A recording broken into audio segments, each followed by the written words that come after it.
mid term election کا مطلب اس corrupt فرسودہ نظام کو برقرار رکھنا ہے، اور 3-4 مہینے کے بعد ہونے والے الیکشنز میں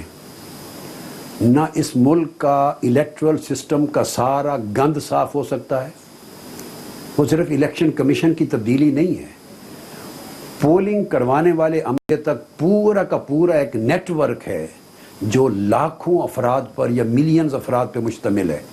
نہ اس کی صفائی ہو سکتی ہے، نہ تھانہ کچہری کا کلچر بدل سکتا ہے،